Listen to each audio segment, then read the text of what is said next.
2024 आम इंतखाबात से पहले अक्सर सिविल कोड का मुद्दा गरमाने लगा है। ये मुद्दा उस वक्त तूल पकड़ने लगा जब लॉ कमीशन ने यूसीसी पर तमाम मजहबी तंजीमों से आम राय मांगी और 1 महीने का वक्त दिया। यानी 1 महीने में यूसीसी पर राय शुमारी होगी और इन मशवरों की बुनियाद पर आगे कदम उठाया जाएगा। लेकिन इससे पहले सियासी बयानबाजी शुरू हो गई है। खुद मुल्क के वजीर आजम नरेंद्र मोदी ने भोपाल में यूनिफॉर्म सिविल कोड नाफिज किए जाने को लेकर बड़ा बयान दिया है। पीएम मोदी ने कारकुनान को खिताब करते हुए कहा कि एक घर में 2 कानून से घर नहीं चल पाएगा। ठीक उसी तरह से एक मुल्क में 2 कानून नहीं हो सकते हैं। जिसके बाद एआईएमआईएम के चीफ असदुद्दीन ओवैसी ने यूसीसी को लेकर पीएम मोदी पर निशाना साधा। ओवैसी ने कहा कि यूसीसी मुल्क के आइन के खिलाफ है और पीएम मोदी यूसीसी के बहाने हिंदू सिविल कोड की बात कर रही है। वहीं पीएम मोदी के यूसीसी पर दिए बयान पर कांग्रेस ने पलटवार किया है। कांग्रेस ने कहा है कि आइन को बदलने से कोई फायदा नहीं होगा। मुल्क में हर जगह जबान अलग है तो आप कहेंगे कि जबान बदल लो। इसी तरह के कई और बयानात भी लगातार सामने आ रही हैं।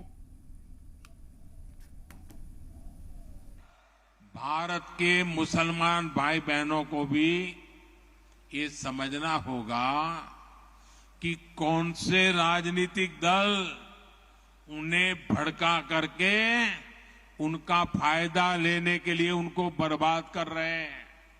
आजकल हम देख रहे हैं कि यूनिफॉर्म सिविल कोड के नाम पर ऐसे लोगों को भड़काने का काम हो रहा है।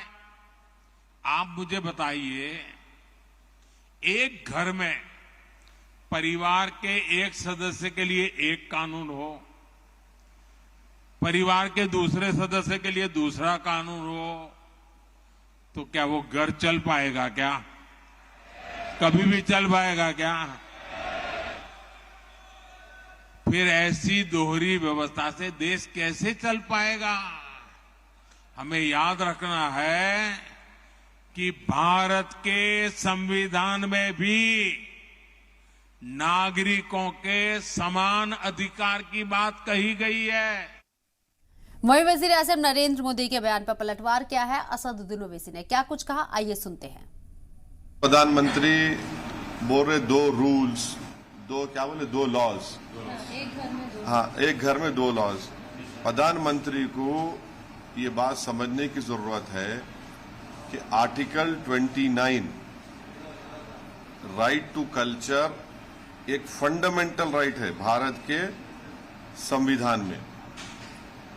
वो प्रधानमंत्री को समझ में आया नहीं आया, मेरे को लगता है कि समझ में नहीं आया।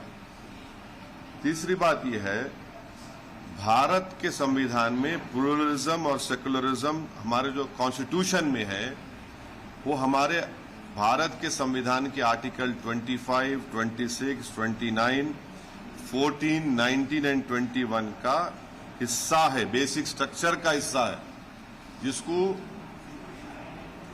स्कॉलर्स मोजाइक बोले। एक मोजाइक है ये। तो माना जा रहा है कि आज भोपाल से तकरीबन 1 घंटा 52 मिनट का जो खिताब वजीर आजम नरेंद्र मोदी ने बीजेपी कारकुनान से किया है, उसके दौरान उसके जरिए मिशन 2024 का जो एजेंडा रहने वाला है उसे क्लियर कर दिया गया है। यानी कि यूनिफॉर्म सिविल कोड अब बीजेपी का मिशन 2024 का मेन मुद्दा रहने वाला है। हालांकि बीजेपी यहां शुरू से कह रहे हैं कि बीजेपी जब से बनी है तब से यूनिफॉर्म सिविल कोड की बात कर रही है और लगातार अपने मैनिफेस्टो में बीजेपी 2014 के बाद से खास तौर पर इसे शामिल करती आई है।